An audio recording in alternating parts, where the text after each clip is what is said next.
The ice cream was finished, and it was time to throw away the little cup. But it was so neat and clean and smooth that it occurred to Oleg it might be useful for drinking out of on the way. So he put it in his duffel bag. He put the little spoon in too. That might come in handy as well. Further on, he came across a pharmacist's. A pharmacist is also a very interesting institution. Kostoglotov went inside immediately. The counters were very clean, one right angle after another. He could have spent all day examining them. The goods on display looked bizarre to his camp-trained eye. Oh, by the way, if you are just tuning in, we're reading Cancer Wars by Aleksandr Solzhenitsyn. This is chapter 35, part 2, but in part 1, I think it was his first day out of the ward, which, if you know anything about Cancer Ward, it closely resembles a gulag.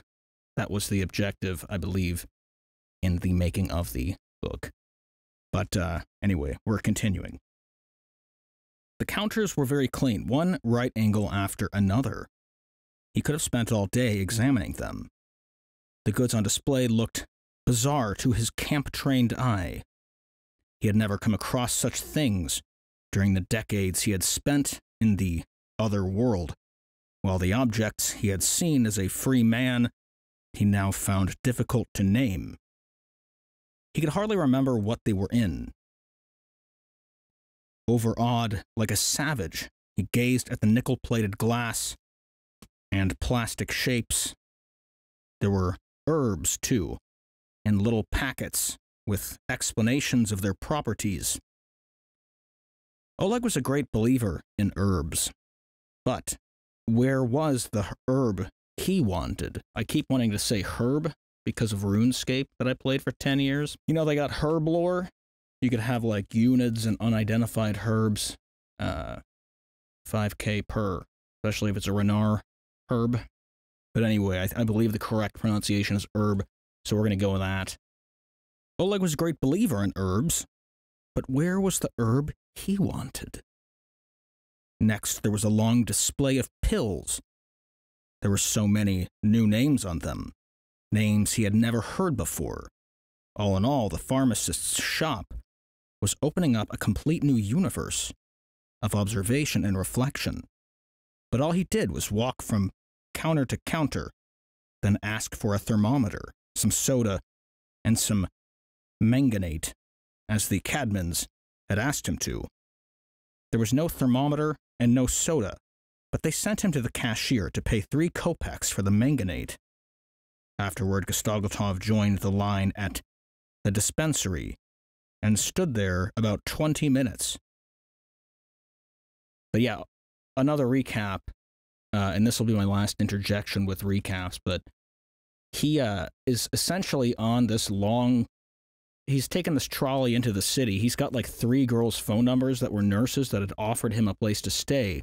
And for some reason, he's doing everything he can not to go and track down the address he has in his hand. So here we are. He ate like some shish kebabs, and you know, he's having a grand old time. But in the back of his mind, he keeps remembering like, oh wait, I'm supposed to like hit up this chick. So I hope we get to that this chapter, because last chapter he kind of dragged his feet a lot, and now he's at the store. It seems like he's procrastinating because he's either like scared of the potential rejection or the potential good outcome. But either way, it's building quite the suspenseful foreshadowing for us as the reader. Back to the book. Afterward, Kostoglotov joined the line at the dispensary and stood there about 25 minutes. He had taken his bag off his back. He was still oppressed by a feeling of stuffiness.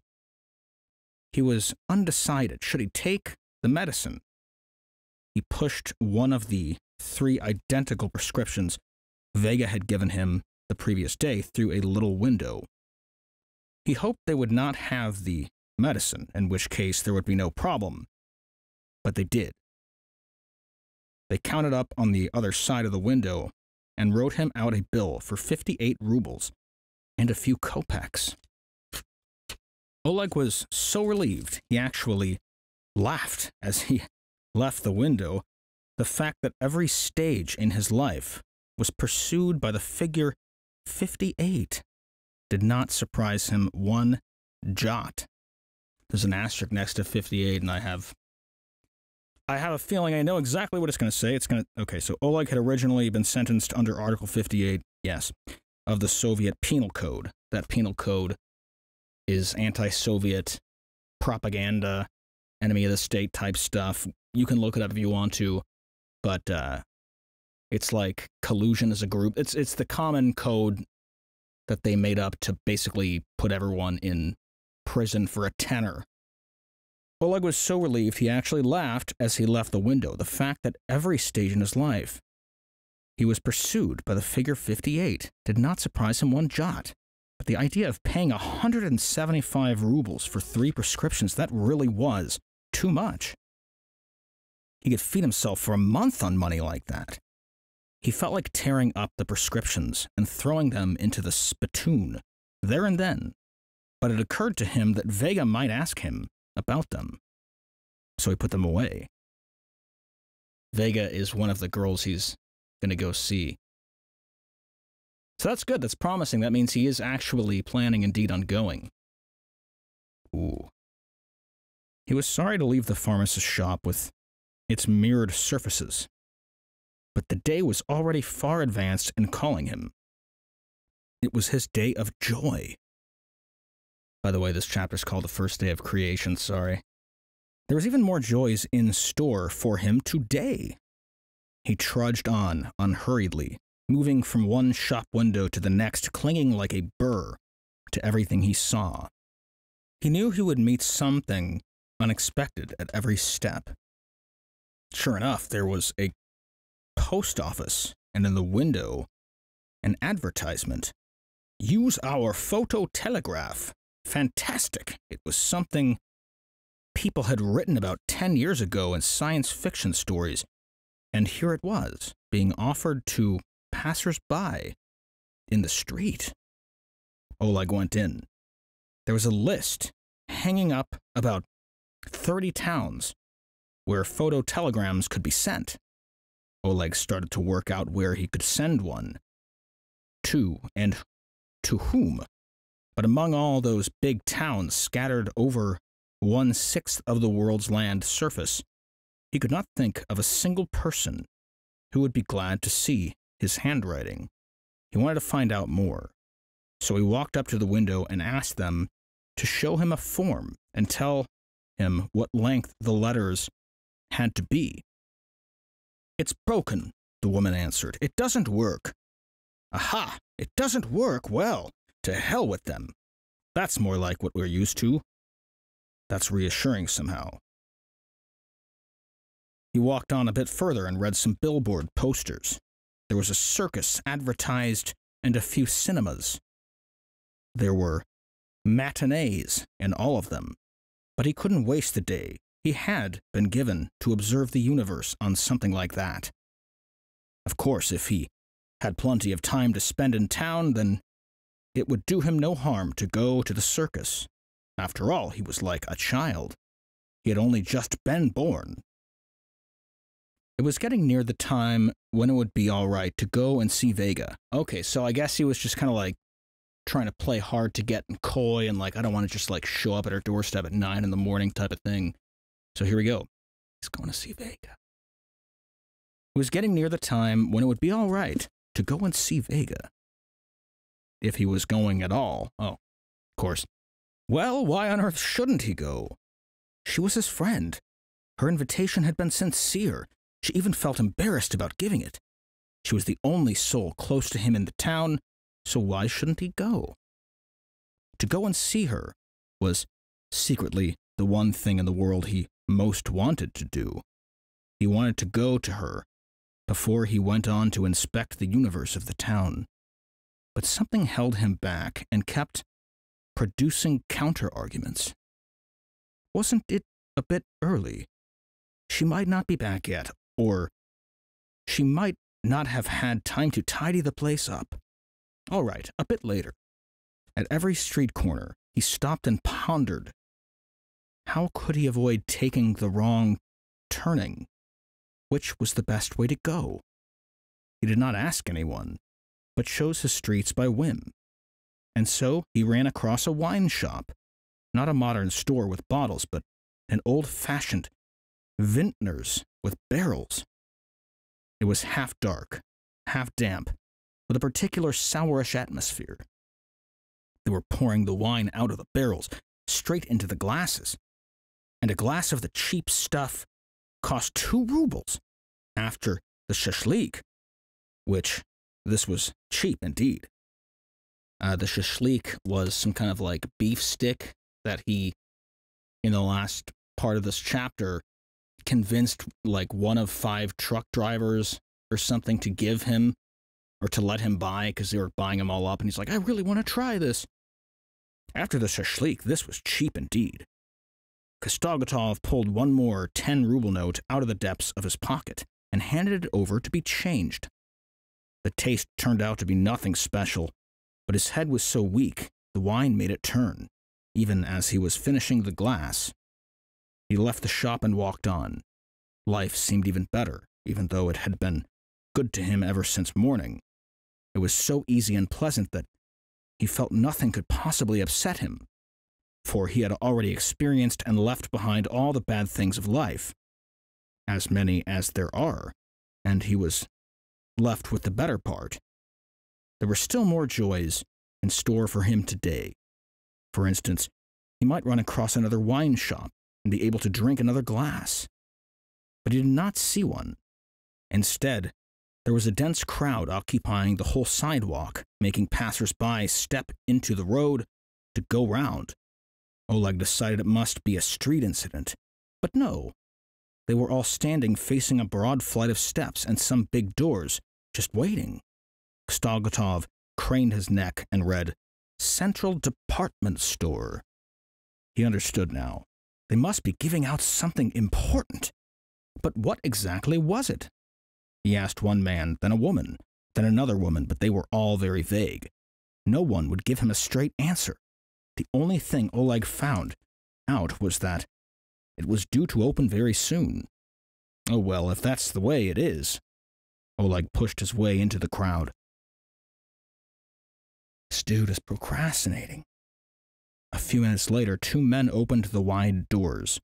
With timid gestures, they tried to restrain the first row of people, but then leapt aside as though avoiding a cavalry charge. It's like Black Friday at Walmart. The front rows of waiting men and women were all young. They galloped in through the doors and up the straight staircase to the 2nd floor at the same speed as they would have left the building if it had been on fire. The rest of the crowd pushed their way in too, each running up the steps as fast as his age or strength allowed. One tributary flowed off across the ground floor, but the main stream was up on the 2nd. As part of this attacking surge, it was impossible to walk up the stairs quietly. Dark and ragged-looking, Oleg ran up with them, his duffel bag hanging from his back. Damn soldier! This crowd kept swearing at him. At the top of the stairs, the flood separated at once. People were running in 3 different directions, but turning carefully on the slippery parquet floor. Oleg had a moment to choose in, but how could he decide? He ran blindly on, following the most confident of the racing streams. He found himself in a growing line near the knitwear department. The assistants, however, in their light blue uniforms, were yawning and talking calmly, apparently quite unaware of the crush. To them, it was just another boring, empty day. As he regained his breath, Oleg discovered they were lining up for women's cardigans or sweaters. He whispered an obscenity and walked away. Where the other 2 streams had run off to be, he could not discover. There was a movement on all sides and people crowding at every counter. In one place, the crowd was thicker and he decided it must be here. They were waiting for cheap blue soup plates. There they were unpacking boxes of them. Now that was something. There were no soup plates in Ushtarek. The Cadmans ate off chipped ones. It would be quite something to bring a dozen plates like that to Ushtarek, but he'd never managed to get them there. They'd all be broken on the way. Ushtarek is where he's from. Oleg began to walk at random across the 2 floors of the department store. He looked at the photography department. Cameras, quite unobtainable before the war, were piled all over the shelves, together with all their accessories, teasing him and demanding money. It was another unfulfilled childhood dream of his, to take up photography. He liked the men's raincoats very much. After the war, he had dreamt about buying a civilian raincoat. He reckoned that was what a man looked his best in. But now he would have to lay out 350 rubles, a month's wages. He walked on. He did not buy anything anywhere. But in this mood, he felt he had a wallet full of money and no needs. The wine inside him was evaporating, making him merry. They were selling staple fiber shirts. Oleg knew the words staple fiber. All the housewives in Ushtarek would run off to the district store whenever they heard them. Oleg looked at the shirts, felt them, and fancied them. Mentally, he decided to buy one of them. A green one with a white stripe, but it cost 60 rubles. He couldn't afford it. I personally think green is the stupidest color, and I would never buy a striped shirt anyway, but, I'm not Oleg, so maybe he was cool back then. While he was thinking about the shirts, a man in a fine overcoat came up to the corner. He was not after these shirts, but the silk ones. He politely asked the assistant, "Excuse me, do you have size 40, collar size 16? While he was thinking about the shirts, a man in a fine overcoat came up to the counter. He was not after these shirts, but the silk ones. He politely asked the assistant, "Excuse me, do you have a size 40, collar size 16? Oleg winced. It was as if he was being scraped with iron files on both sides of his body. He started and turned round to look at this clean-shaven man, skin completely unscarred, wearing a fine felt hat with a tie hanging down his white shirt front. He looked at him as if the other had hit him across the ear, and one of them would soon be sent flying down the stairs. What was this? There were men rotting in trenches, men being thrown into mass graves, into shallow pits in the permafrost, men being taken into the camps for the first, second, and third times, men being jolted from station to station in prison trucks, men wearing themselves out with picks, slaving away to be able to buy a patched-up quilt jacket. And here was this neat little man who could remember the size not only of his shirt, but of his collar, too. It was the collar size that really stunned Oleg. He could not imagine a collar possibly having its own special number. Stifling a wounded groin, he walked right away from the shirts. Collar size, too, really? What good was this refined sort of life? Why go back? That's pretty funny. Why go back to it? If you remembered your collar size, doesn't it mean you're bound to forget something else? Something more important? The collar size had made him feel quite weak. In the household goods department, Oleg remembered how Elena Alexandrovna had dreamt of owning a lightweight steam iron. Even though she had not actually asked him to bring her one, he hoped there would not be one, just as none of the other household necessities were available. Then both his conscience and his shoulders would be free of great burden. but the assistant showed him just such an iron there on the counter. "This iron, is it really a lightweight one, miss?" Kostoglotov was weighing it doubtfully in his hand. "Why should I tell you a lie?" said the assistant, curling her lips. There was something metaphysical about her gaze. She was plunged deep in a faraway thought, as if the customers hanging around the counter were not real people, but shadows detached from this world. "I don't mean you'd lie to me, but you might be making a mistake," suggested Oleg. The assistant returned unwillingly to this mortal life, undertaking the intolerable effort of shifting a material object. She put another iron down in front of him. After that, she had no strength left to explain anything in words. Once again, she floated off into the realm of the metaphysical. While comparison reveals the truth, the lightweight one was in fact a full kilo lighter. Duty demanded that he buy it. She was quite exhausted after carrying the iron, yet her weary fingers still had to write him out a bill, her weakening lips to pronounce the word control. What control was this?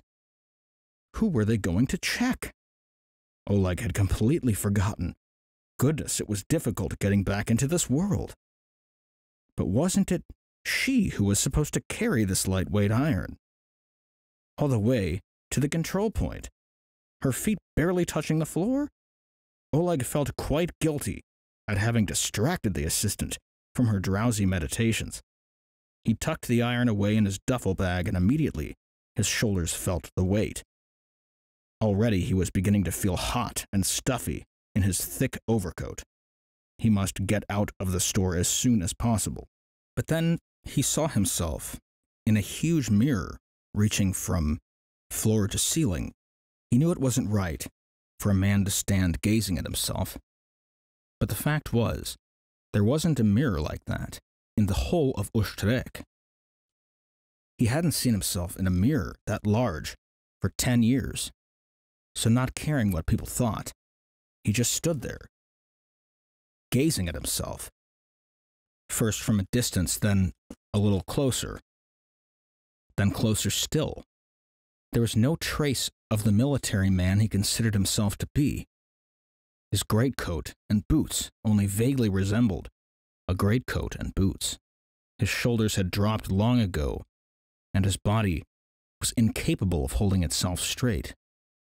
Without a hat and without a belt, he looked less like a soldier than a convict on the run, or a young lad from the country in town for the day to do a bit of buying and selling.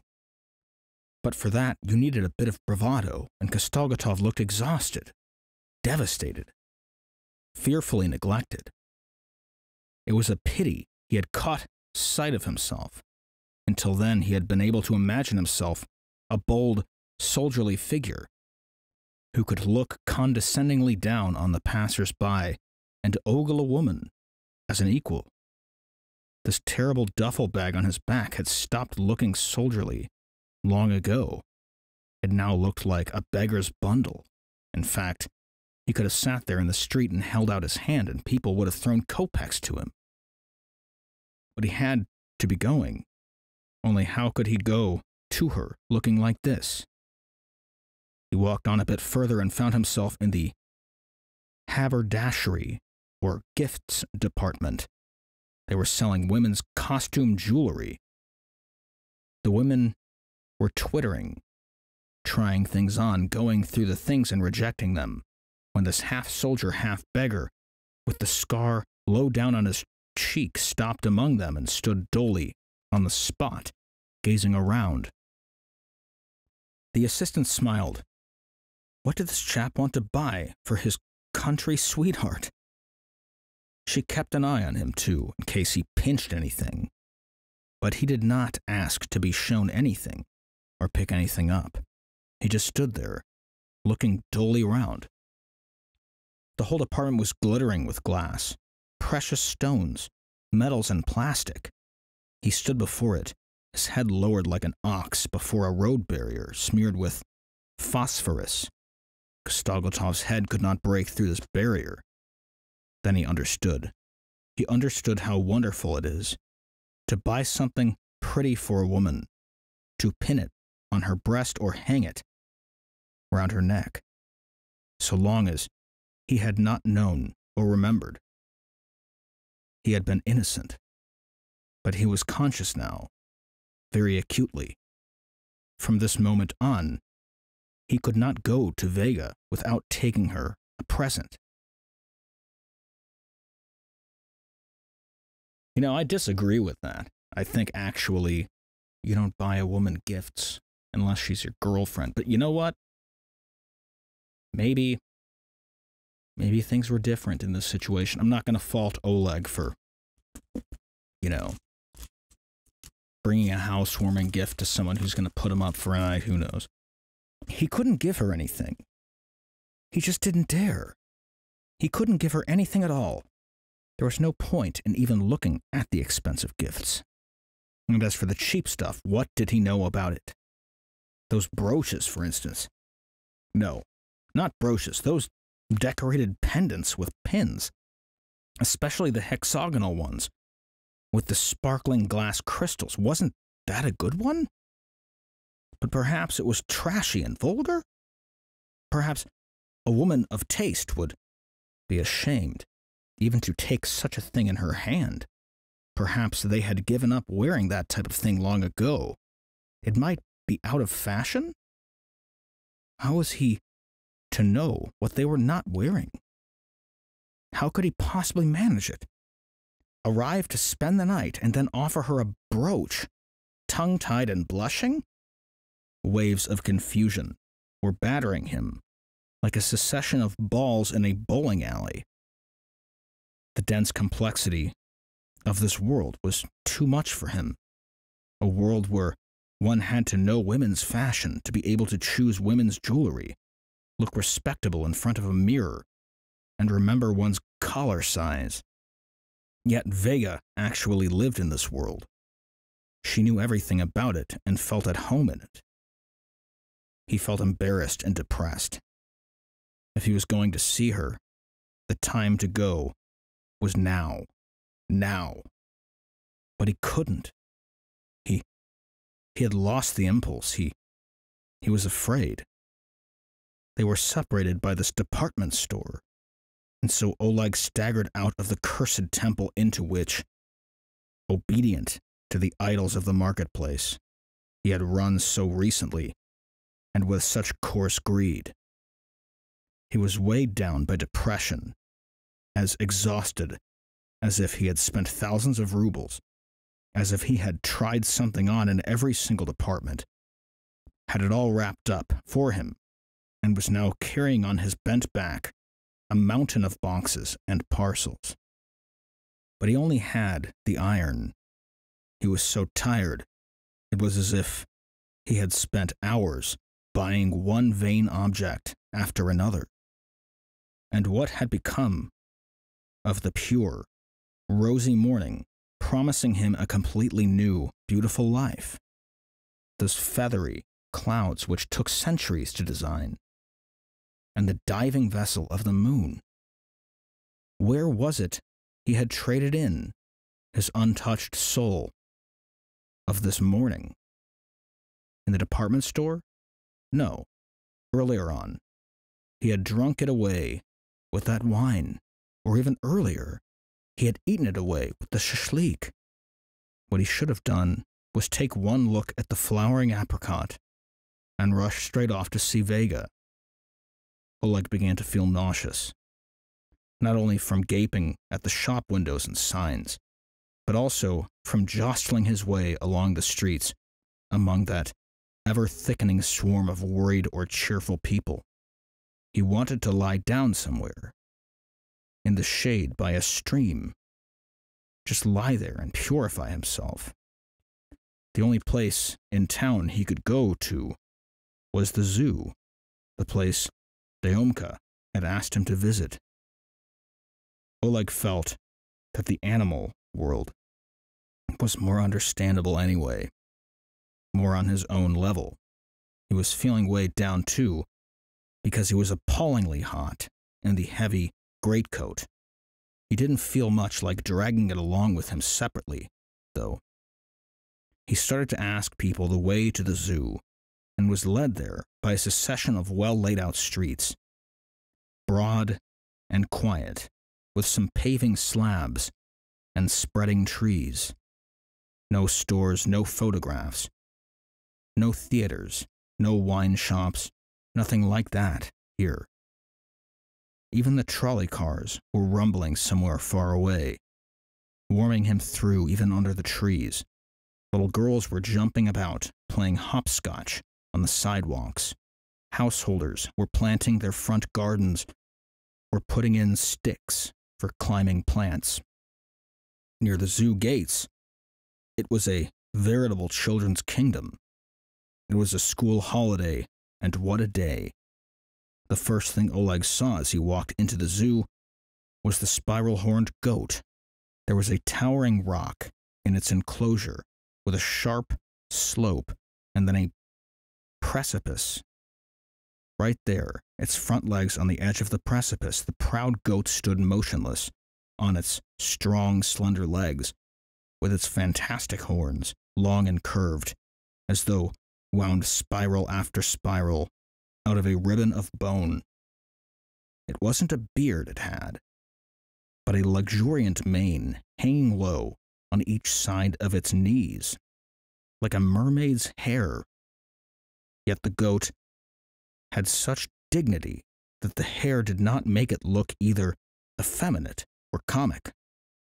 Anyone who waited by the spiral-horned goat's cage in the hope of seeing its self-assured little hooves change position on the smooth rock would have despaired. It had stood there a long time, just like a statue, like a continuation of the rock itself. And when there was no breeze to make its straggly hair flutter, and what was impossible to prove it was alive, that it wasn't just a trick, Oleg stood there for 5 minutes and departed in admiration. The goat had not even stirred. That was the sort of character a man needed to get through life. Walking across to the beginning of another path, Oleg saw a lively crowd, children mostly, gathered round one of the cages. There was something charging frantically about inside, rushing around but always on the same spot. Turned out to be a squirrel, in a wheel exactly like the one in the proverb. But the proverb was by now a bit stale, and one had never really been able to picture it. Why a squirrel? And why in a wheel? But here was the squirrel acting it out. It had a tree trunk inside its cage, too, and dry branches spreading out at the top. But someone had perfidiously hung a wheel next to the tree, a drum with one side open to the viewer. Along the inside rim were fixed cross pieces, so that the whole rim was in fact a continuous, endless staircase. And there, quite obvious of its tree and the slender branches above, stood the squirrel in its wheel, even though no one had forced it there or enticed it with food, attracted only by the illusion of sham activity and movement. It had probably begun by running lightly up the steps out of curiosity, not knowing then what a cruel, obsessional thing it was. It hadn't known the first time, but now at the 1000th time it knew well enough. Yet it made no difference. The wheel was revolving at a furious pace. The squirrel's russet, spindly body and smoky red tail unfurled in an arc of mad galloping. The cross pieces of the wheel's staircase rippled until they melted together with speed. Every ounce of the animal's strength was being used. Its heart was nearly bursting, but still it couldn't raise its front paws higher than the first step. The people who had been standing there before Oleg saw it running just as Oleg did during those few minutes. Nothing ever changed. There was no external force in the cage to stop the wheel or rescue the squirrel. There was no power of reason to make it understand. Stop! It's all in vain! No. There was clearly only one inevitable way out, the squirrel's death. Oleg didn't want to see that, so he walked on. Here were two meaningful examples on the right, and on the left of the entrance, two equally possible modes of existence, with which the zoo greeted young and old alike. Oleg walked past the silver pheasant, the golden pheasant, and the pheasant with red and blue feathers. He admired the indescribably turquoise neck of the peacock. Gee, I still can't get over that squirrel metaphor. I didn't actually think about that before, but like, once it starts running, it really can't stop. It just can't, because if it did, it wouldn't know how to, firstly, but I mean, you'd have to just, like, stop, but you would just tumble. Oleg walked past the silver pheasant, the golden pheasant, and the pheasant with red and blue feathers. He admired the indescribably turquoise neck of the peacock, the meter-wide spread of its tail, and its pink and gold fringe. After his monochrome exile and life in the hospital, his eye feasted on the colors. It wasn't particularly hot here. The zoo was spaciously laid out, and trees were beginning to give shade. Oleg felt more and more rested as he walked past a whole poultry farm. Andalusian hens, Taulaus and Kolmogori geese, and climbed up the hill where they kept the cranes, hawks, and vultures. Finally, on a rock covered by a tent-like cage towering high over the whole zoo, he came to where the white-headed vultures lived. If it hadn't been for the sign, they might have been taken for eagles. They had been housed as high up as possible, but the roof of the cage was quite low over the rock, and these great gloomy birds were in torment, spreading their wings and beating them, although there was nowhere to fly. When Oleg saw the tormented vultures, he moved his shoulder blades, as if about to spread his wings. Or was it just the iron beginning to press into his back? Everything round him he explained in his own way. One of the cages had a notice on it. White owls do not thrive in captivity. So they know that. And yet, they still lock them up. What sort of degenerate owls, he wondered, did thrive in captivity? Another notice read, "The porcupine leads a nocturnal life." We know what that means. They summon it at 9:30 in the evening and let it go at 4 in the morning. Again, the badger lives in deep, complicated burrows. Aha, just like us. Good for you, badger. How else can one live? He's got a snout of striped ticking, like an old bum's clothes. Oleg had such a perverse view of everything that it was probably a bad idea for him to have come, just as he shouldn't have gone into the department store. Much of the day had already gone by, but the promised joys had still not appeared. Whose fucking fault is that, Oleg? Oleg emerged at the bear's den. A black one with a white tie was standing, poking its nose into the wiring between the bars. Suddenly it jumped up and hung by its forepaws from the grill. It wasn't so much a white tie as a kind of priest's chain with a cross over the chest. It jumped up and hung there. What other way did it have of showing its despair? In the next-door cell, its mate was sitting with her cubs. In the one after that, a grizzly lived in misery.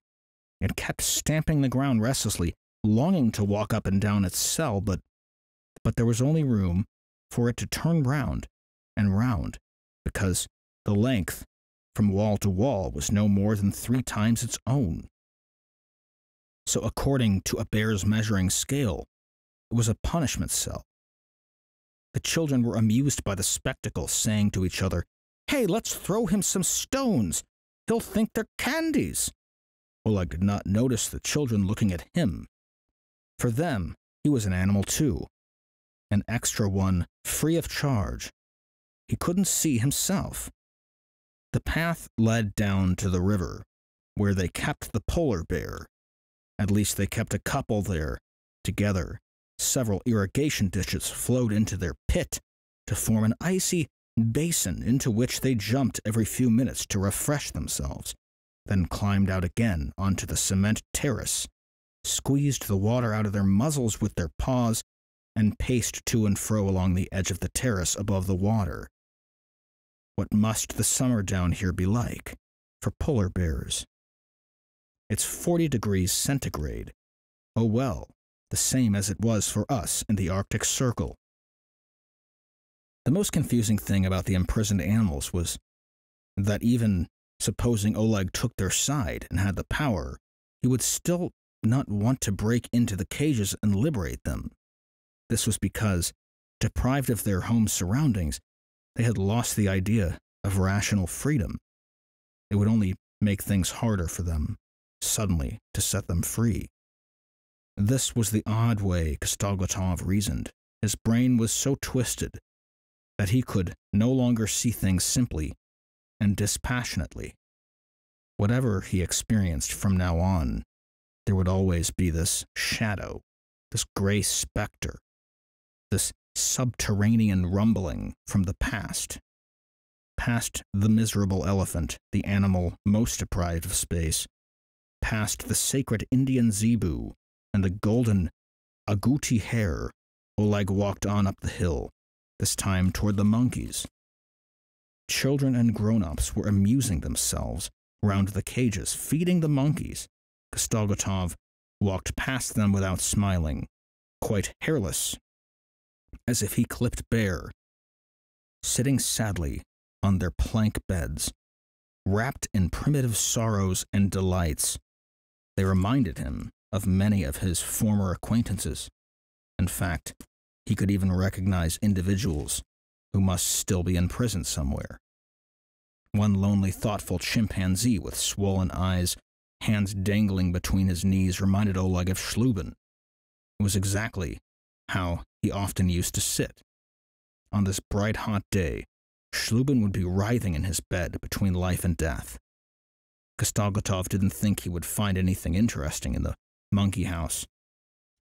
He moved quickly on and began to pass it when he noticed an announcement fixed to one of the further cages, and several people reading it. He went there. The cage was empty, but it had the usual notice reading, "Macaque rhesus." It had been hurriedly scrawled and nailed to the plywood. It said, "The little monkey that used to live here was blinded because of the senseless cruelty of one of the visitors. An evil man threw tobacco into the macaque rhesus's eyes." Oleg was struck dumb. Up to then, he had been strolling along, smiling with knowing condescension. But now he felt like yelling and roaring across the whole zoo, as though the tobacco had been thrown into his own eyes. Why? Why thrown just like that? Why, it's senseless. Why? What went straight to his heart was the childish simplicity with which it was written. This unknown man who had already made a safe getaway was not described as an anti-humanist or an agent of American imperialism. All it said was that he was evil. This was what was so striking. How could this man be simply evil? Children do not grow up to be evil. Children do not destroy defenseless creatures. The notice had been read and read again, but still the grown-ups and little children stood looking into the empty cage. Oleg moved on, drawing his greasy, scorched, shrapnel-ridden duffel bag, with the iron inside it, into the kingdom of reptiles, vipers, and beasts of prey. Lizards were lying in the sand like scaly pebbles, leaning against each other. What had they lost in the way of freedom of movement? A huge Chinese alligator with a flat snout, black as cast iron, was lying there. Its paws seemed twisted in the wrong direction. A notice announced that during hot weather, it did not eat meat every day. It probably quite liked the well-organized zoo world with its ever-ready food. There was a powerful python attached to a tree like a thick dead branch. It was completely motionless except for its little sharp, flickering tongue. A poisonous ethus was coiled under a bell glass. There were ordinary vipers too, several of them, but he had no wish to inspect all of these. He was obsessed with picturing the face of that blinded macaque monkey. He was already in the alley where they kept the beasts of prey. They were magnificent, vying with each other for the richest pelt. A lynx, a snow leopard, an ash-brown puma, and a tawny jaguar with black spots. They were prisoners, of course. They were suffering from the lack of freedom, but Oleg felt toward them as he had toward the camp gangsters. After all, one can work out who are the guilty ones of this world. A notice said that the jaguar ate 140 kilograms of meat every 24 hours. Really? It was past all imagining. Their camp did not get as much meat in a week, and the jaguar had it every 24 hours. Oleg remembered the trustees in the camps who worked in the stables. They robbed their horses, ate their oats, and so survived. A little further on, he spotted Mr. Tiger. His whiskers. Yes, it was the whiskers that were most expressive of his rapacious nature, but his eyes were yellow. Strange thoughts came to Oleg's mind. He stood there, looking at the tiger with hatred.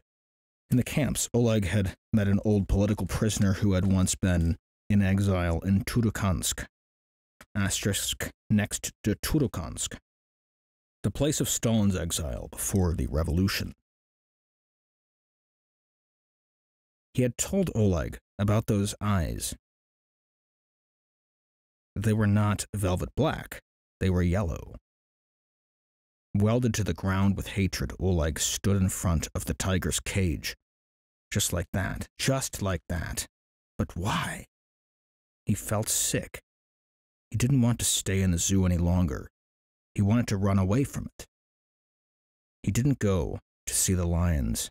He began to look for the exit. Where was it? A zebra raced past. Oleg glanced at it and walked on. Then suddenly, he stopped dead in front of a miracle. After all that carnivorous coarseness, it was a miracle of spirituality. The Nilgai antelope, light brown on fine, light legs, her head keen and alert, but not in the least afraid. It stood close to the wire netting and looked at Oleg with its big, trustful, and gentle, yes, gentle eyes. The likeness was so true, it was unbearable. She kept her gentle, reproachful eyes fixed on him. She was asking him, "Why aren't you coming to see me? Half the day's gone. Why aren't you coming?" It was witchcraft. It was a transmigration of souls. She was so obviously waiting for Oleg, standing there. Scarcely had he walked up to her than she had begun asking him, with those reproachful but forgiving eyes, "Aren't you coming? Aren't you coming? I've been waiting." Yes. Why wasn't he coming? Oleg shook himself and made for the exit. He might still find her at home. And that is the end of chapter 35. Christ, it took this guy a winery, a department store, a guy with a 16-inch collar who remembered it, and an entire walk through a fucking zoo to finally figure out, like, oh, I'm actually supposed to go see this girl. And this transcendental Nilgai antelope thing is obviously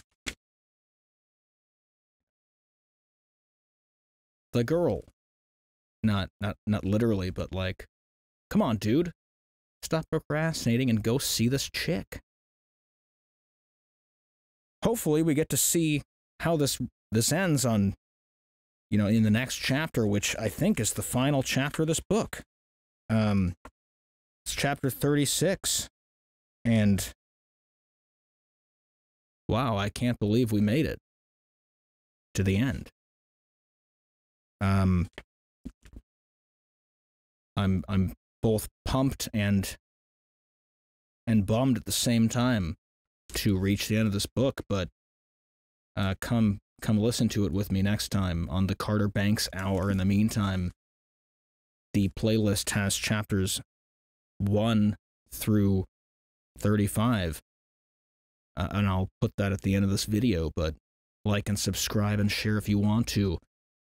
Send me comments with books you want me to read next, but let me know what you think about this. Anyone who's been following this book with me since the first chapter, let me know how you think I did. Hopefully I did it justice, but we'll see. Got one chapter left, chapter 36. It's called And the Last Day, so we will read this next time. Will he actually go finally meet the girl? Will he bring the iron to Vera? Will we have a happy ending? Find out next time on the Carter Banks Hour. And stay safe. Peace.